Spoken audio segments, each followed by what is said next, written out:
Next in building your financial independence is to keep strict accounts. Don't let yourself or anyone else talk you out of keeping strict accounts. You've got to know exactly where it comes from. You've got to know exactly where it's all going. Don't fall into the I don't know where it all goes trap. Don't fall into that. It just gets away from me. No, keep strict accounts. It's much easier than it used to be with personal computers and so many households and the software that's readily available. It's as easy as entering your deposits and checks and receipts, and the computer will tell you exactly where you stand. And it does more than that. If you're really wondering where it all goes, the computer will tell you that too. Most of the programs let you categorize your expenditures. Print it out, and you'll know exactly by category where it all goes. And when it's right there in front of you, you'll be able to evaluate what you're buying and what you're wasting. Take that wasting part and add it to one of your capital funds. It'll get you there that much faster.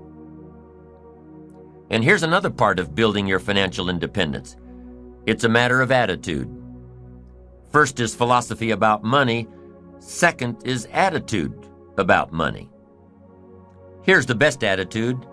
All of us must pay for democracy and freedom and free enterprise and a marketplace and a country second to none with gifts brought here from all over the world. I finally became a happy taxpayer once I was educated. You say, well, they misuse it. What do you care? That's not going to make any difference in your future, is it? That's not going to greatly reduce your chances to become rich and powerful. It shouldn't make any difference at all whether they misuse it or not. Sure, we need to vote well so the country is run as well as possible, and there's as level a playing field as possible, but what if there isn't? I'm telling you, you can't base your life on that. Vote well and then chart your own course. Vote well and take charge of your own life. We've all got to pay. And after you pay your taxes, pay yourself first. Take care of the stuff off the top first, and learn to live off the rest. Make your investments, whatever size they are, before you pay your bills. Give to charity before you buy the extra things you want. A man I know has an MBA from Harvard and an engineering degree from MIT. Smart guy. Semi-retired now and doing what he likes best, teaching. He teaches college courses in economics and business planning. But when he teaches economics, he also teaches personal economics. This is what he starts his classes with. Decide how you want to live now versus how long you want to work. Decide how you want to live now versus how long you want to work. This means if you want to spend everything you make now, you'll have to work longer and harder. If you spend everything you make now, you'll have no choice but to work longer and harder. But if you start investing in your financial future now, you'll have the choice between retiring early or traveling more or continuing your career or starting a new career later in life. Once again, it all comes down to choices. Think tomorrow today and live better tomorrow. Here's the next thing to think of when you're planning your economic future. Be careful with your credit cards. Selling money is big business. You probably get invitations in the mail to sign up for a new credit card a couple of times a month. Having some credit cards is important, especially if you travel. It's safer than cash. It's easier to track than cash. But be careful. I know that's hard.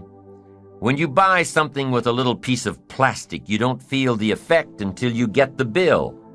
So make sure that whatever you buy, you're still happy with your purchase after you get the bill. And be careful with credit. It's the easiest way to get into debt. Go into debt strategically, not habitually. If your business is high risk, if you're an entrepreneur whose career requires a great deal of risk and a great deal of strategic debt, keep the debt in your business and out of your personal life. I know this one's hard too. because for most entrepreneurs looking for capital, the lender requires you guarantee the debt personally. So plan your debt just as you plan your fortune. Here's another point to remember in becoming financially independent. It's hard to get rich fast. It's easy to get rich slowly. It doesn't happen overnight. With conservative investments, it takes a while. It takes discipline to keep adding value to your future. A little every month, a little every month, a little every month. It takes time to build your fortune, your financial independence. There's a saying about investing, time, not timing.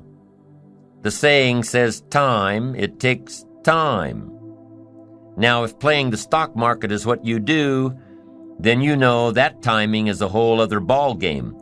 But for the average person, it's time. A study was done a while back that analyzed stock market investments. The study took two scenarios into consideration. The first one took place over 40 years. In the first scenario, stocks were bought at the very worst possible time and sold at the very worst possible time. Bought high and sold low.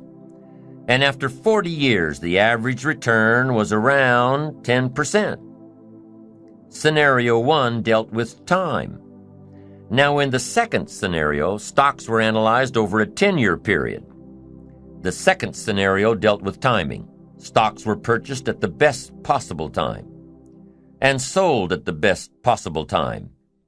After 10 years, the average return was around 10%. Be patient in building your financial independence. It will come small steps at a time, little advantages after little advantages. It's hard to be patient, but it's just like building your ambition and achieving your goals. It happens one step at a time. And what if patience has nothing to do with building financial independence? What about those trust fund babies that are handed their financial independence on a silver platter, never having to work a day in their lives? First car is a Porsche. First house is a mansion. First job is at daddy's company. What about those people born rich? Some guy says, "It isn't fair that I'm working like crazy all day, all week, all month, all my life. It just isn't fair. I'll never have that kind of money." Well, some things aren't fair. Inheriting money. But what does that have to do with you, really? If your goal is to have greater financial independence than some of those you know, then you'd better start working harder and smarter on your goals, your own visions, and stop pondering what's fair and what isn't. Start examining what's keeping you back instead of what's keeping them ahead. Start looking at what you're doing. Start looking at you instead of it. There are plenty of stories and examples and experiences of people who began their careers destitute and had enough resolve to do it until they had more than they ever dreamed of. Study the experiences of others who built their way to the top instead of those who were born there. And what if you decided you had to be rich? What if you really followed the power of your ambition and your life started turning around? Well, aside from getting on the right track, increasing your earning potential, decreasing the percent you spend, increasing the percent you save, invest, give away, aside from all the benefits of achieving, there will also come some disappointments. Disappointments in the circle of friends you started with. One of the disappointments that come from achieving all you can be is in the people who choose to remain right where they are. They will chastise you for your accomplishments.